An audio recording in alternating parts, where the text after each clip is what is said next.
Our podcast is brought to you by Northern Bee Books, stockist of the largest range of new and second-hand bee books. Specialist publishers including the Beekeepers Quarterly and Natural Bee Husbandry magazine. Check them out at northernbeebooks.co.uk. Welcome to the Kiwi Mana Day. G'day, this is episode 154 of our beekeeping show, Rivalry over Manuka honey. Yeah, talk about neighbours at war. Hey, yeah.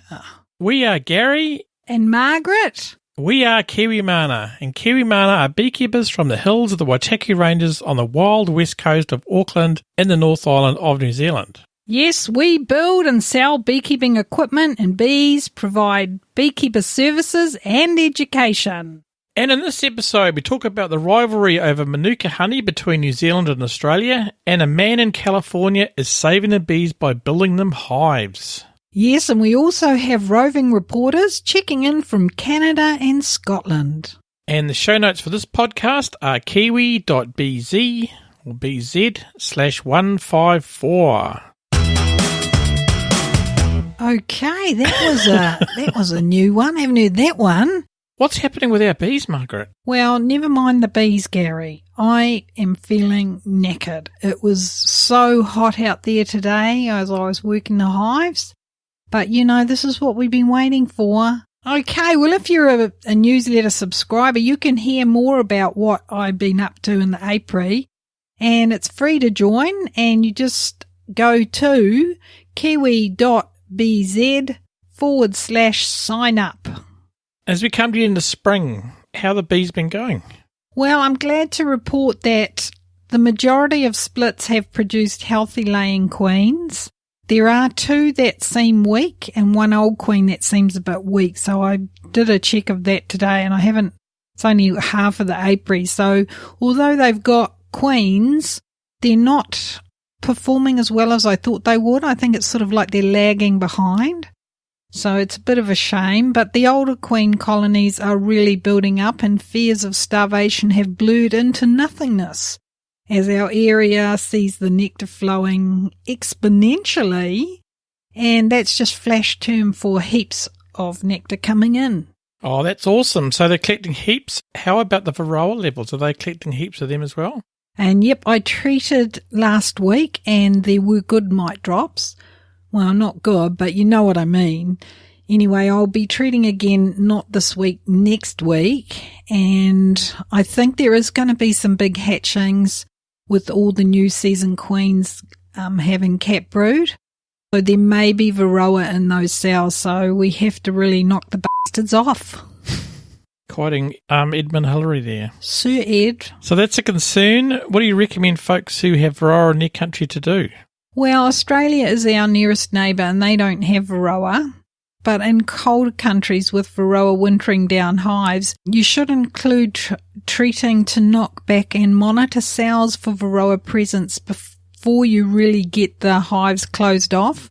Most of you will have already done that, but, you know, it's something that gets missed, especially if there is any cap brood. The cap brood that may hatch may have varroa in, and possibly treating once all the brood is hatched. They are using oxalic acid vaporization or sublimation to knock back any phoretic or walking mites. So that's kind of what I'm thinking. So as you said in the last podcast, you're a fair weather beekeeper. Is the weather helping you manage the bees? Because it's been quite nice, isn't it? Sadly, it has meant that I feel like having siestas and then fiestas to celebrate and then another siesta. We're not in Mexico, Margaret. Arriba! But on a serious note, it's been so good to see the bees just being bees, watching them coming and going, the warmth of the weather and the sun shining. And the nicest thing about this time of the year is that there are large populations, and this means the entrances are busy. The other thing is that with such good nectar flow, there's no robbing behaviour. So, yeah. Yet. Yeah. Yeah, that kind of happens later in the season, doesn't it? Well, I'm enjoying everything at the moment. I've lifted the robbing screens off the hives, and the new colonies are going to get robbing screens, which I'll put on over the season so that they can propolize them. So, yeah, if your hive is strong, You can lift the robbing screens up. There's no harm with that, but just keep an eye on it, I think. Yeah, that's great news to hear the hives are building up. Margaret, just want to say you're pretty awesome. And what great work you have done to get the hives to here. I salute you. I actually thought you weren't going to do that. I just put it in there to, tell you just how awesome I am. You can't say in this podcast. It's a family show. Yes, indeed. Great work there, Margaret. Awesome. We all salute you. Thanks, guys. I just remember when we watched a bit of Billy Connolly last night, and he said there are times when you have to use the swear words. Yes, but not on podcasts. Okay, so what are the management requirements for the hives at the moment then?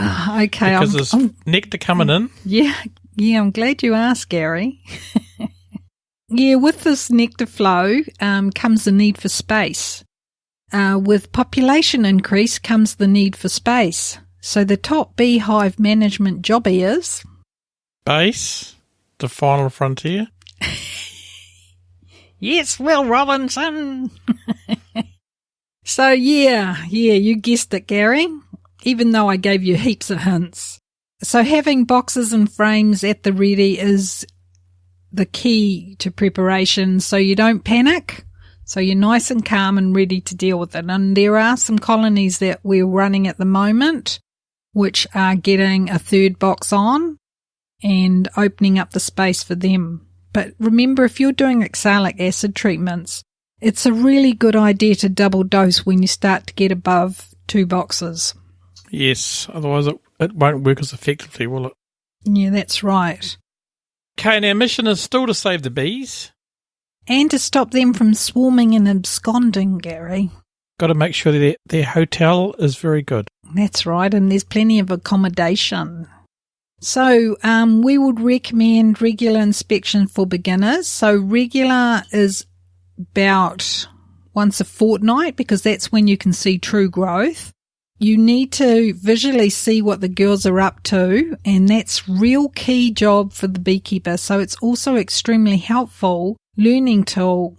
So, if you can see and understand what you're looking at is really what I'm saying, and identifying what they are looking at is a real key. But if you don't know what you're looking at, it makes it very hard to know what to do next. Yes, and how regularly should people be inspecting those hives? Yeah, I think, as I said, I reckon once every 14 days.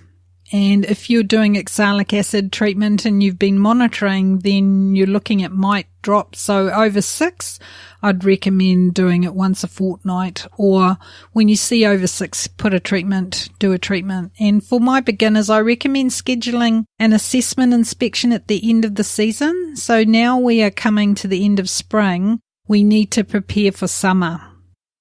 So assessment means, as we've talked about, going in and inspecting one frame at a time, each side, and noting what is on each side, then replacing the frame in the exact spot and taking no action, just having a look. And when you do the inspection, just remember to take out some frames so you've got plenty of room so you don't roll the queen, that kind of thing. And for beginners out there, what do you mean by roll the queen? Roll the queen means that she is, because you squashed her against another frame and you start to push it back down, you roll her, and that can squash and damage her. So don't do that. Make space. Don't start in the middle. Always start from one side and then go to the other side. And the other thing I would suggest is to, when you're doing just the assessment, is to go in, take photos, take notes, or get someone to take photos or notes for you, and then this will enable you to get the camera later and zoom in and identify what is there and just know what you're looking at. And you start from left to right, as I said, and if you just on your notes number each frame, 1, 2, 3, 4, 5, this will also give you information on how bees choose to fill the frames. What else, Gary? Yeah, it's really important to start from left to right and to see the honey on the outside and the nectar pollen, then the brood in the middle, Then moving out to the left, we'll start to see the pollen, nectar, then honey again. Yeah, so the key is that the brood will always be in the middle, and that's where the cluster will be, and that's where the bees generally build from. So, exactly. They will see through their notes how the frames are set up, and the photos will show the difference between nectar, honey, pollen, and brood, and that kind of thing. And once they see brood in the middle, that's the answer to the question of how bees set up their hive. Yes, and never put an empty frame in the middle of brood, because you're just breaking up the brood. Yeah. People talk about checkerboarding, and checkerboarding is like putting an empty frame in between every frame. That's only honey supers, isn't it? I agree that it should only be honey supers, but I've actually heard people say they do it in brood areas.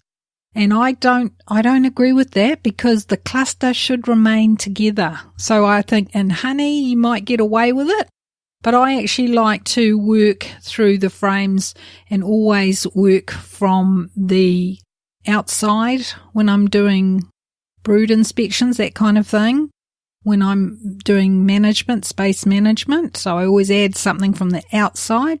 Whereas if I'm doing the honey side of things, I add them in the middle, and as they start to draw them out, then I bring them out to the side. So that's how I do it.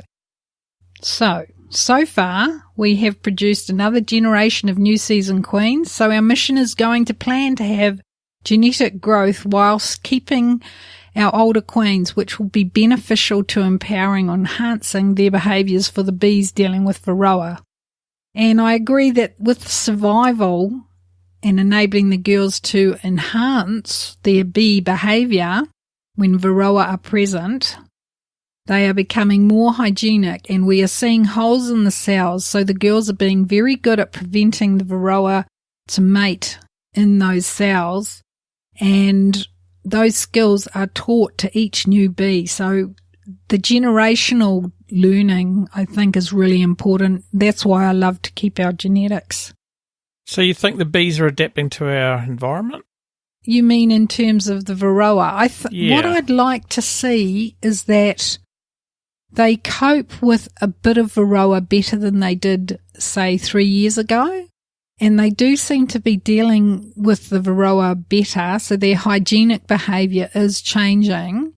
Then that means for me personally is that I don't need to treat as much, but I monitor really a lot more so that I can react to that situation and give them a zap if they're getting a bit of an increase. I'm hopeful that we won't have to treat, maybe in another 3 years, maybe the bees will be able to deal with the Varroa on their own, but at the moment, we still have to give them a bit of support. Well, we've got a question about that later on too from one of our listeners. Interesting. So it's finally summer. Yay! And over the last 2 weeks, we have had the most awesomest ever weather. Sunny with dry days, so the ground is not muddy anymore. The flowers are going bananas. So we are happy to share that the nectar flow is well and truly on in New Zealand. It's so exciting, and I'm feeling so thrilled, Gary, about bee season 2019. And this year, what I've been thinking is what I'd like to do is to get some honey for us. That sounds good. Yeah, I'm looking forward to that. And I'm aiming to do some extraction, so yeah, watch the space. But, Gary, what's happening around the world? Let's hear from our Kiwi Mana roving reporters. This week we hear from Ontario and Dunblane. First up, let's go to Ontario. Linda is bee girl in Ontario, Canada. She's a beekeeper, a mother, and a mead maker. So we hear how she keeps bees while protecting her bees from bears in Canada. So follow her adventures on Instagram by searching for BeeGirl1014. Let's hear what Linda's up to. Hello, Gary and Margaret and Kiwi Mana listeners from around the world. This is Bee Girl with my very first roving report, coming to you from Ontario, Canada. More specifically, from Bancroft, in the heart of beautiful cottage country. This area has countless lakes and more trees than people. I have 5 hives here on 90 acres of pasture and bush. We have lots of wildlife, so these colonies are secured within a heavy-duty steel cage to protect them from the black bears. I also have 7 colonies in Uxbridge, 2 hours south of here, where we have a mix of agriculture, forest, and pasture lands, and definitely more people than trees. No bear cage required there. Although my treatment and management style is similar for both locations, there is a 3 to 6 degrees Celsius temperature difference between my 2 bee yards, with the Bancroft location experiencing longer winters, greater snow depths, and shorter pollen and nectar flows. This year, my Bancroft bees produced much more honey than my Uxbridge bees, which is very unusual and a first. Most of the beekeepers I spoke with in the Uxbridge area experienced lower than usual honey flows. I couldn't confirm whether increased honey flow in the Bancroft area was indicative of that area, as I don't know any beekeepers there. Some thoughts I have regarding this could be that the Uxbridge area has too many beekeepers. The seasons may be shifting towards a later honey flow, and or the agricultural chemicals have had an influence on the bees' health. It will be interesting to see what next year brings. The main reason I keep bees in the Bancroft area is to provide a safe, healthy environment for my bees far away from the yearly assault of agricultural pesticides, fungicides, herbicides, neonicotinoids, and GMO crops. I'm looking forward to having an analysis done of my honey from the 2 locations to see what shows up. I have been monitoring for mites by using screen bottom boards. Screen bottom boards allow me to keep an eye on mite levels without disturbing the colonies. So far this year, I treated my colonies with a half dose of formic acid. I repeated this 2 times for my Uxbridge hives because they had higher mite loads than my Bancroft colonies. I may use oxalic acid vaporization towards the end of November, beginning of December if needed. Both of these treatments are considered organic, and I have used both of them in the past as required. The weather here is cooling down quickly, with daytime highs only in the low single digits and nighttime lows below 0 degrees.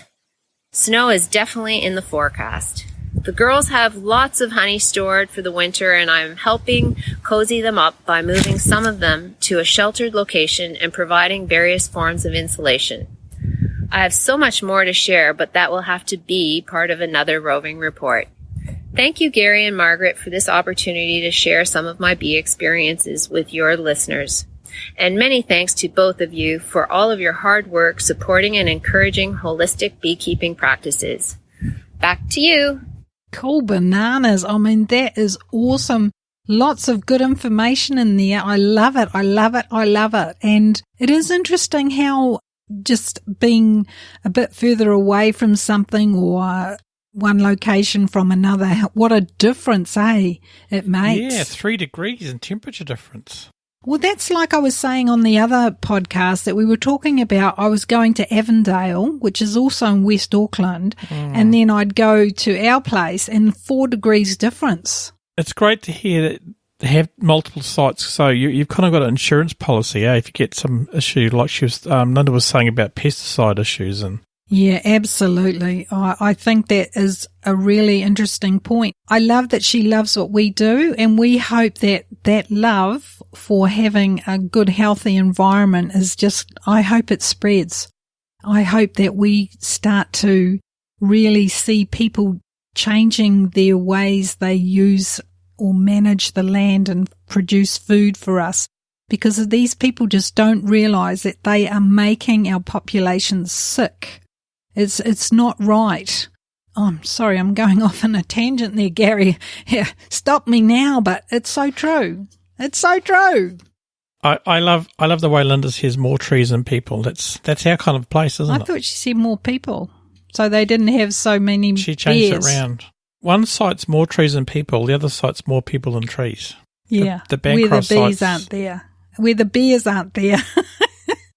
I think that's what she means, that because there's so many people, there's not as many bear. There's more bears than bees.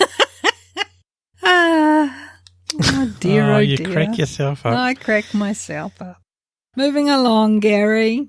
Okay, now we're going to move to Dunblane in Scotland, and we're going to hear from Calvin. Calvin is an advanced bee master beekeeper from Dunblane in Scotland. He teaches beginning beekeepers and honeybee biology to his local association. His main interest isn't honey, but queen rearing and breeding to improve his stock of bees. That sounds awesome. Okay, let's hear from Calvin. Okay. Kia ora, Margaret and Gary. It's Kelvin here from a not-so-sunny Dunblane. Temperatures are really starting to drop here now, so it's about 4 to 5 degrees during the day. It's been raining a lot, so a bit wet and miserable, and the temperature in the evenings at night time can go down to as low as -2. So we've had a few visits from Jack Frost over the last couple of weeks, having to scrape the car and things before I went to work. On the bee front, I managed on one sunny day on Friday last week, I managed to get the apivar strips out of all my colonies.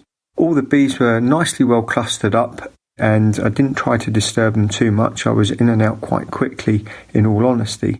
While I was there up at my two out apiaries, I took the opportunity to, as an insurance policy more than anything else, was to put a slab of fondant onto each of my hives. Even though the bees have had a good 3 gallons of quite a thick syrup, I do like to have the added insurance of some fondant on top of the bees, just in case they go through the stores rather quicker than what I expected. I tend to put my fondant on top of the crown board over one of the feed holes. In the national board, there's usually 2 feed holes in a crown board. Some people prefer to put them directly on top of the bees, on top of the frames, which I find with the heat of the cluster sometimes it makes an awful mess on the inside of the frames where the bees are. Although they do tidy them up and clean themselves up, it can be a bit of a nuisance come the spring if they've not eaten all the fondant and it's run down inside the hives. But that's all about I've done with my bees in the last couple of weeks. My next thing probably soon will be to carry out an oxalic acid vaporising treatment.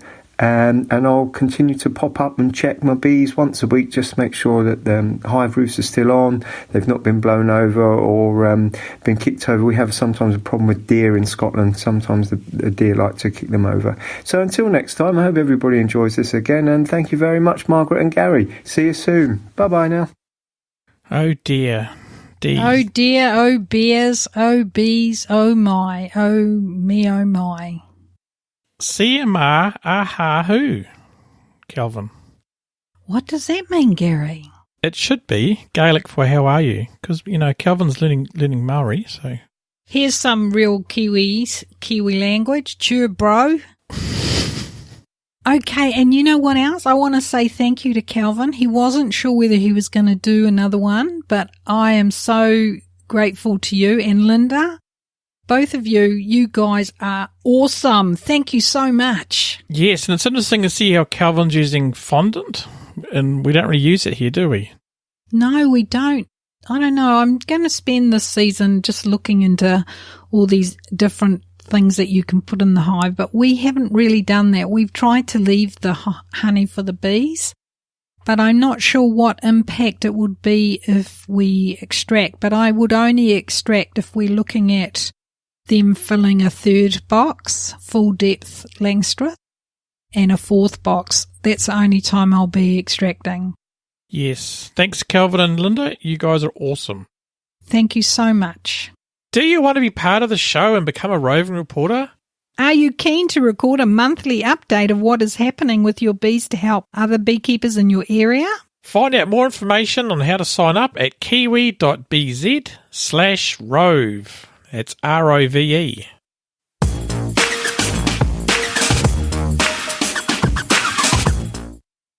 Okay, big news from us.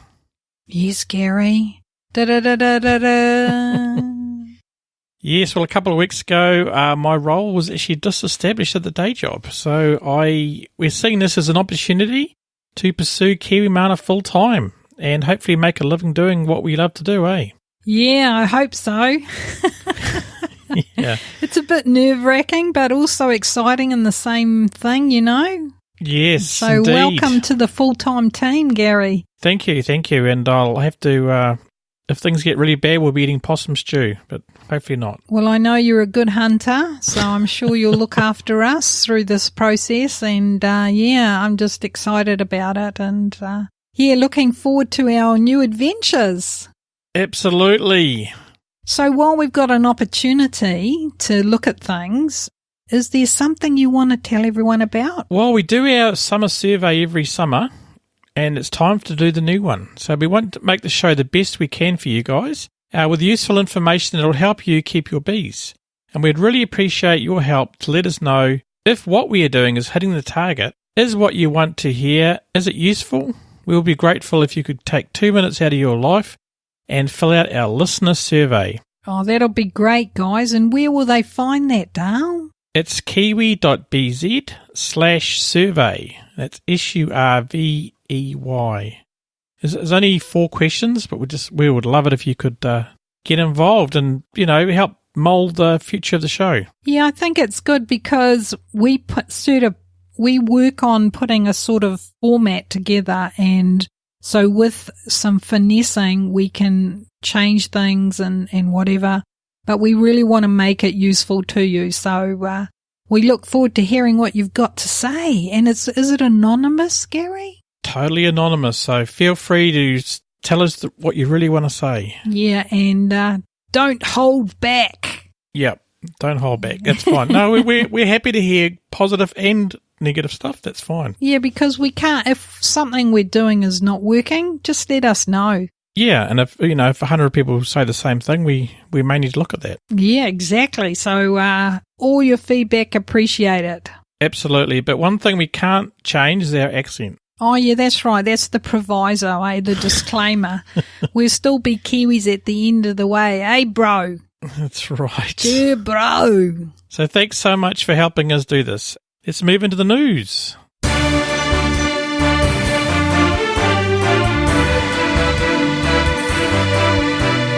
Beekeeping news. News you can use. Stakes raised in Australia and New Zealand rivalry over Manuka honey as study finds ours is the best. This is coming from an Australian person saying that. Oh, okay. An article from Jennifer Nichols from ABC Net says some Australian honey has higher levels of antibacterial activity than our Manuka honey. So they are wondering why they can't call it Manuka. I can tell you why. I could too, but we've talked about this before. But anyway, what does the article say, Gary? The stakes have been raised in the fight by Australian beekeepers to continue to use the name Manuka after a 5-year study proved their medicinal honeys are equal to or better than New Zealand's. Yeah. Oh, there's fighting words. It is, and we watched that show, and you know where they got the honey tested? What show are you talking about? The one that was on TV. There was a show on our local news show called Sunday. I'll try and put a link in the show notes to that if we can. Yeah, that has some interesting comments. And, the bottom line is that it's very upsetting to either party if people lose their income. So I think everyone needs to bear that in mind. Anyway, I digress, but I don't. I think it is relevant. What did you pull out of this article, Gary? Well, leptospermine have plants which are native to both Australia and New Zealand. And they did a recent study of 5,000 honeys and conducted by 3 Australian universities. 7 of the Australian leptospermine species produce honey with high levels of antibacterial activity. That's great, isn't it? I'm sorry, but I will be questioning this because I just would be. If I do a study on something, what are the levels, and they keep changing the game. So this whole thing is very confusing to me. We need to find out the criteria of the study, I guess. Is that what you're saying? That's it, in a nutshell. Gary, you are awesome. Well, okay. You need to find out what the study was. I'm guessing they were using the same criteria as we test our Manuka honey, but I may be wrong. It didn't really go into a lot of detail, did it, that article? No, but they said an identification guide maps rough locations of the most medically active plants that has been produced. Yes, that's right. So that could be useful for beekeepers in Australia, eh? I think so, and I think that there's going to be same sort of things going on over there as here. If people find that out, guess what they're going to do? What, the map? Yeah, if people go to the map and they find out an area, there's going to be all sorts of things going on. So I actually look forward to seeing how this all pans out for them, to be honest, because we've seen the stuff that's gone on here in New Zealand with this crazy Manuka thing, isn't it? Well, they were talking about producing a map here, ages ago, but I haven't heard of that anymore about that. Mm. And they talk about that New Zealand is currently trademarking the word Manuka in China. That's right. It's a Maori word. Well, it is a Maori word.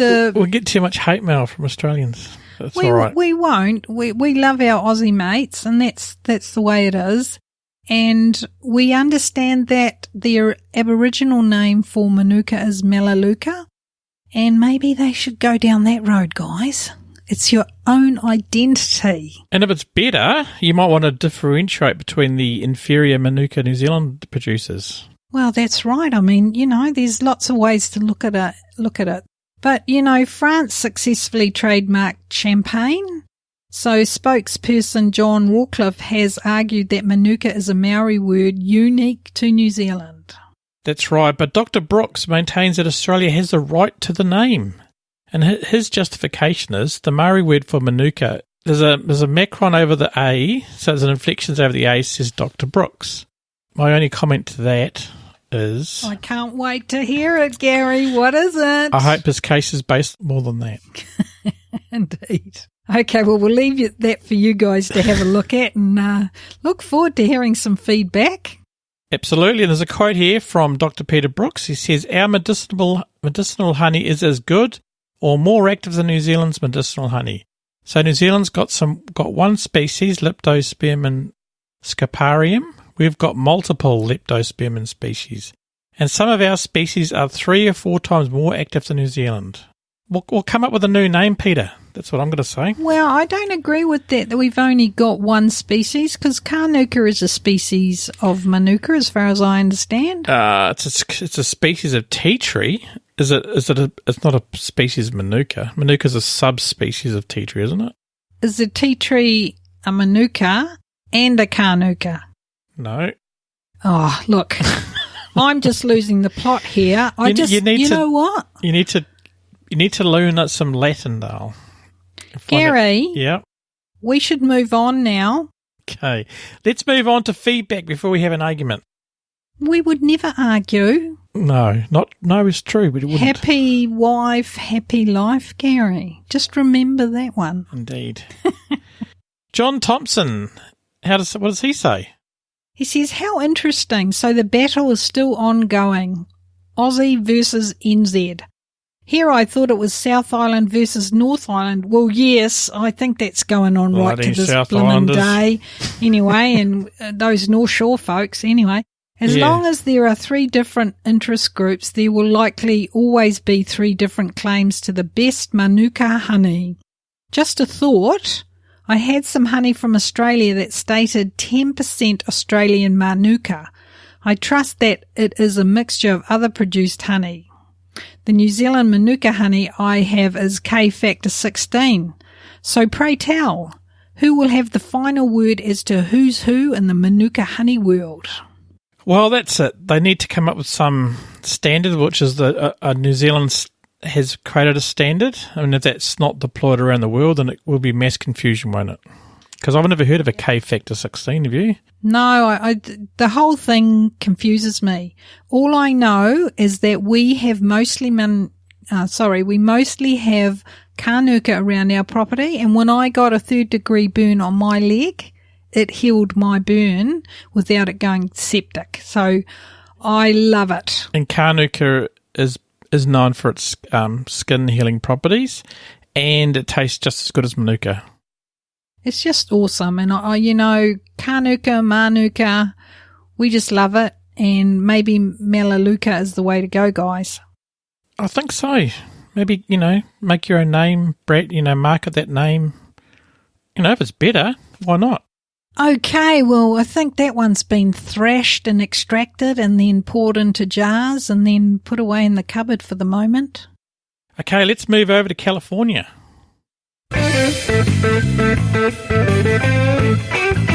Meet the Californian man trying to save honeybees by building them hives. Well, that's a good start. This is an interesting article, and I kind of like where it's going. It's from New York Post about a guy that makes natural log hives and hangs them in trees for bees to use as homes. Great idea, or just a raving hippie? Raving hippie. No way, Jose. No way. I'm sure he's a lovely person.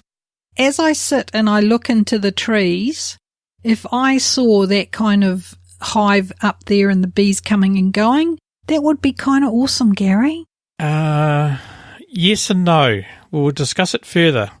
And then quoting from the article, the staggering decline of honeybee colonies has alarmed experts across the United States, but an unconventional apiculturist in California thinks he's found the way to save them. That's right. And yeah, I don't know. In New Zealand, there would be arguments against it, wouldn't there? Okay, I'm going to argue against it. A good cop, bad cop.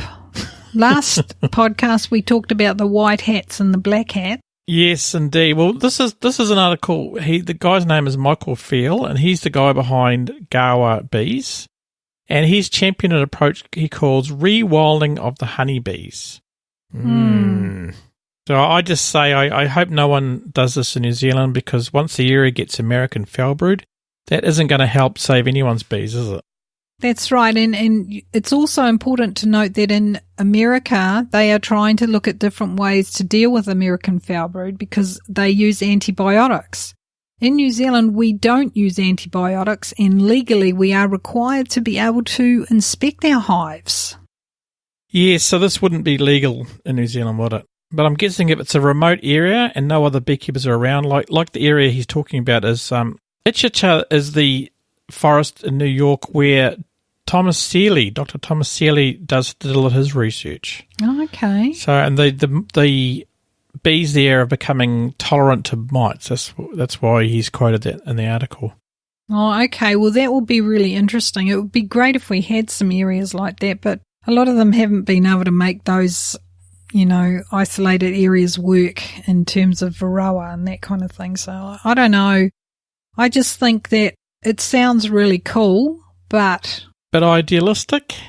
Yeah, I think so, but I don't know. I think we'll just have to see what the feedback we get on this one. Yeah, we've got the link there to Michael's website. It's Apis, but I won't say it. apisarborea.com. So, if Michael's out there, maybe we can get him on the show or something. Yeah, get in touch if you want to, Michael, because it sounds like a fun idea, and in your area it may well be, something that could be pursued, and then just get people to monitor them, I guess. That's right. And what does Christine Everett say? She says, great story. I like his style and approve of his method of allowing bees a safe place to prosper. Okay. And Raymond O'Brien says, in New Zealand, the bee population suffer from various garden poisons. They also suffer from foul brood, American foul brood. But the worst problem is varroa mite. Left to their own accord, the hive can't compete with this insect or parasite, so must be treated. The thousands of wild hives just don't survive. Yeah, that's true at the moment. Eventually it may change because the bees in that forest did actually adapt to them, but it took 20, 30 years, so it's a long time, isn't it? And Brian Mitchell makes a comment about the photo, says that's a drone in his fingers, a male bee, only eats, doesn't do any foraging work, nor does it sting, hasn't got the stinger needed to do so. And you know why drones don't have stingers? Well, they're full of genitalia, aren't they? That's right, because their stingers is changed into a penis, didn't it? I beg your pardon? I said genitalia. Do you have to be so... Okay, yes, the stinger adapted to a genitalia. I don't know if it did.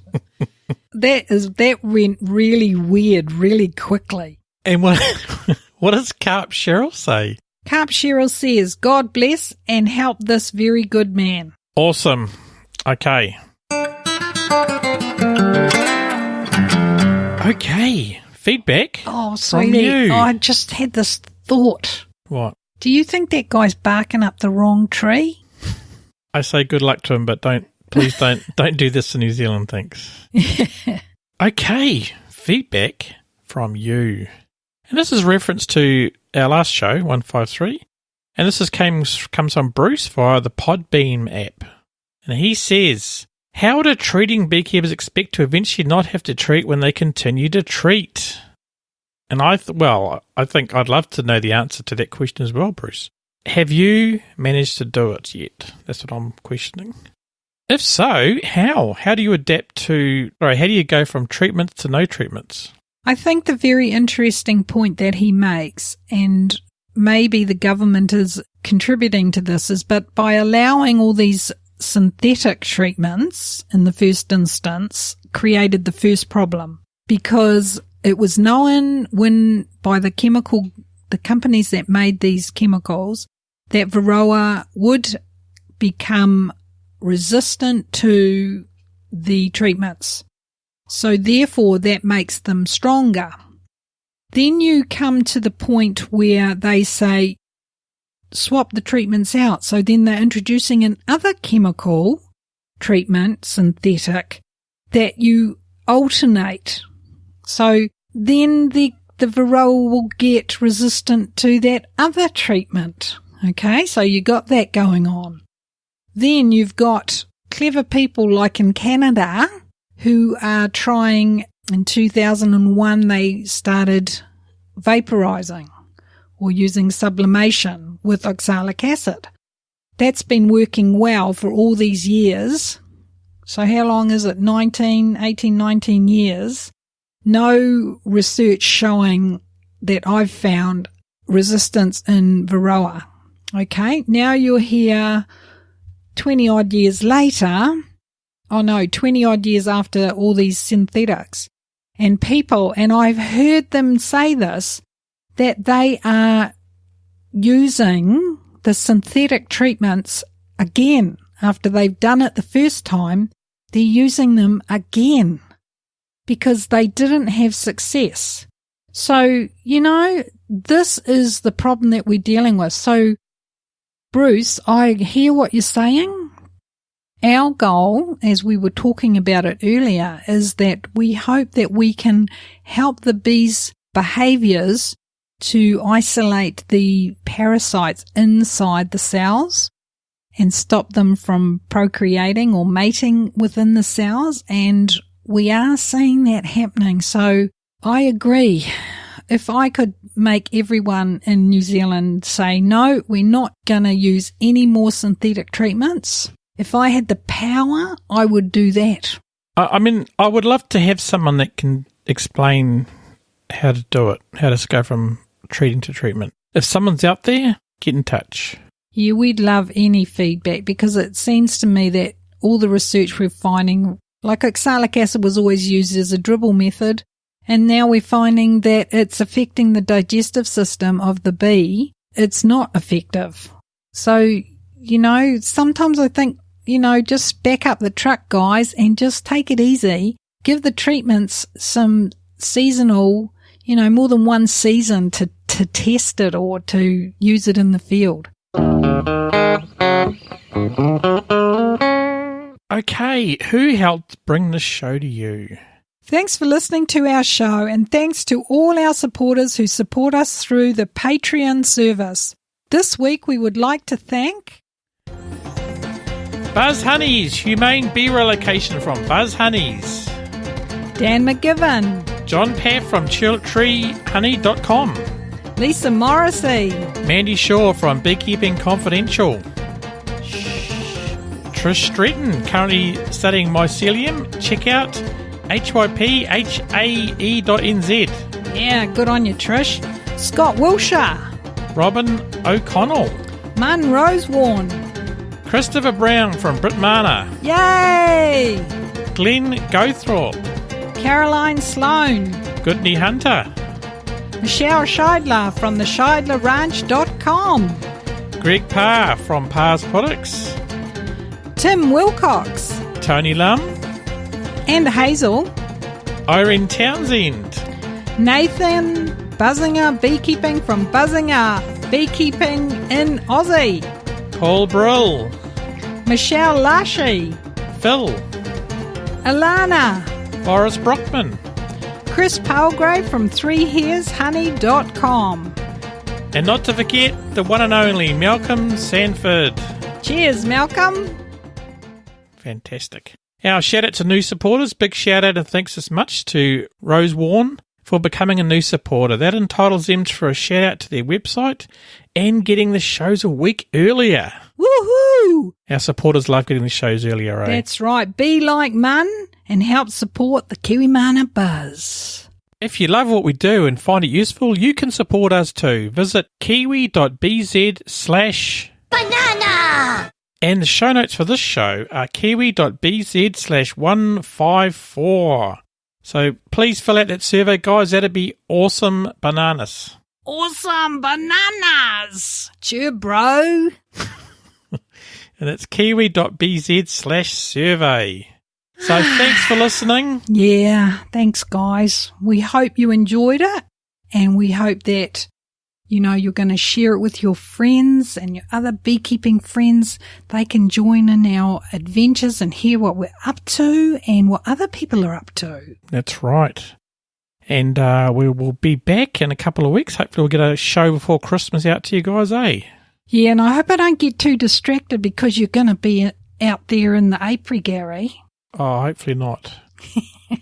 Okay, thanks guys for listening. Yeah, lots of adventures ahead.